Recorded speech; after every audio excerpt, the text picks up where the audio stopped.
Alright, what's going on, guys? Try back again. Here to bring you another video. This video is going to be doing my Who Would Win breakdown matchup between viewer recommended Shane and the Governor.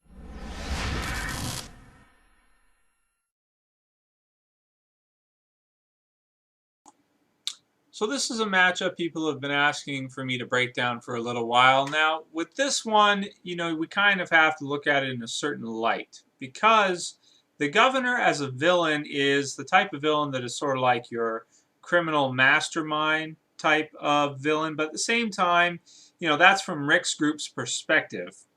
He's not evil to the people inside Woodbury for the most part, unless they F with him or try to leave, and almost nobody's dumb enough to do that, so he's pretty good to them. But to outsiders, he would be classified as sort of like your criminal mastermind.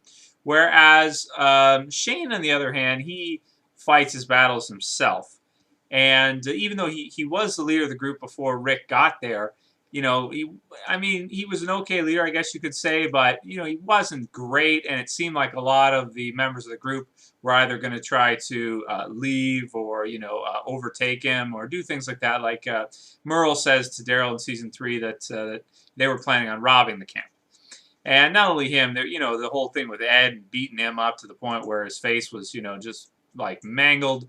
Just everything that was happening with Shane when he was a leader at the beginning, kind of leads me to believe that he's not as much of a leader as the Governor is. The Governor is somebody that really takes advantage of survivors in zombie apocalypse and uses them completely to the point where he almost doesn't do anything himself. We did see him when he attacked the soldiers or the military guys. He did come in to the front by himself, so that was a little bit of a dangerous situation that you might think that he actually probably wouldn't really do. It just seemed more to me like the writers were trying to hammer home the idea that he's, the leader, he's in charge, and he's deceptive. He's very, he comes in with the white flag. He's all, being nice to them and saying, hey, we found your guy, all this stuff, and then boom, he pulls out his gun, shoots, and everybody just gets, Merle and the rest of the guys just lay him out, every single one of them. So he is cruel at the same time, but he's also sort of like the type of character that I like to think mostly will kind of be involved with fighting, but sort of not on the front lines. He's kind of in the background, like when they attack the prison. He fires a sniper rifle from kind of outside of the gates, and he lets all the other guys who are on his side do their thing. He has somebody drive in and release the walkers and all that. He's not on the front lines, so to speak.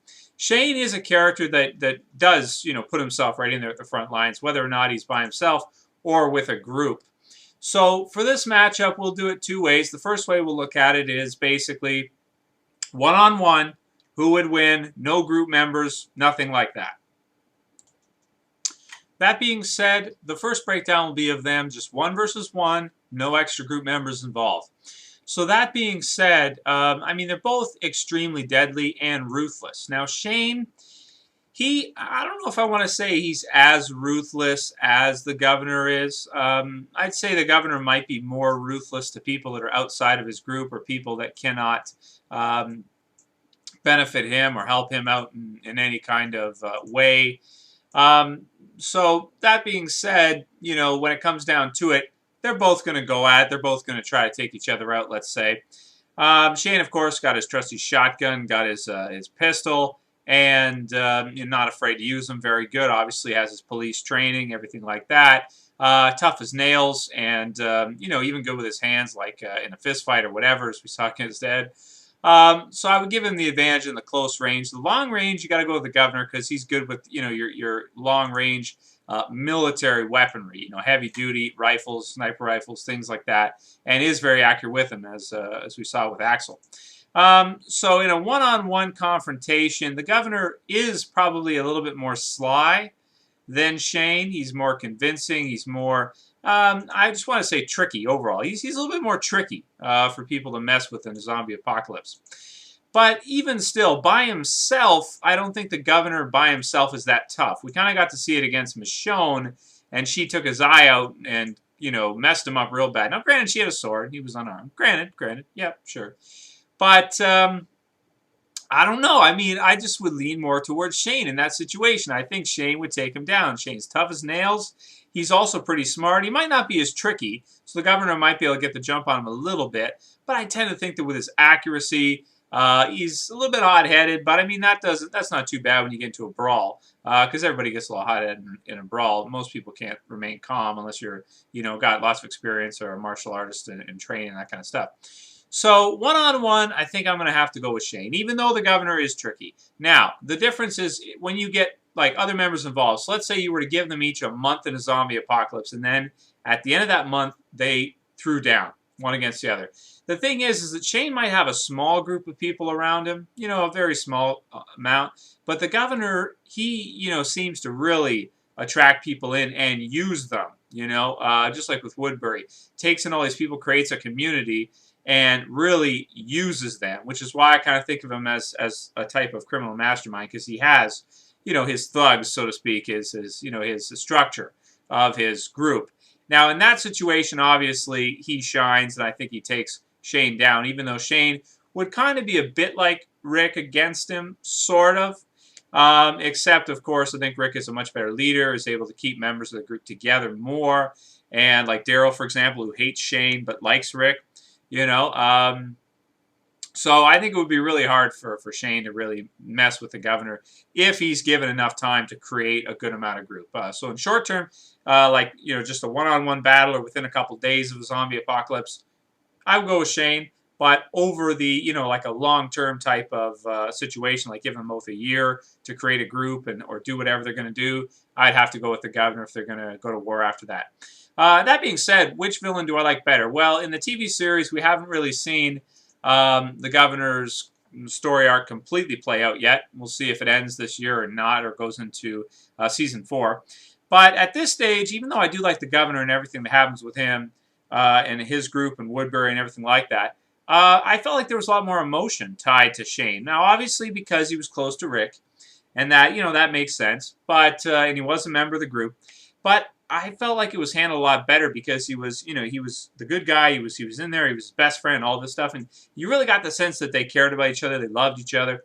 And then at the end of season 2, of course, crosses over. And because we're all inherently selfish, at the end, people have to take care of themselves. So as a result, he's going to look after himself even versus his best friend and do what he's going to have to do to, to get his woman, so to speak. Or so as he sees it. So, I mean, this is kind of unfair for me to judge at this time because the governor's story arc is not over yet.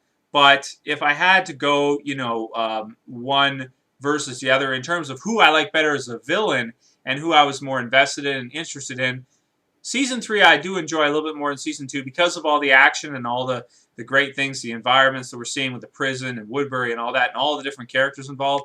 But if I have to go straight villain, just look at the individual character of the governor and Shane, man, like I said it before, Shane is probably my favorite character in the Walking Dead TV show. He still is at this point.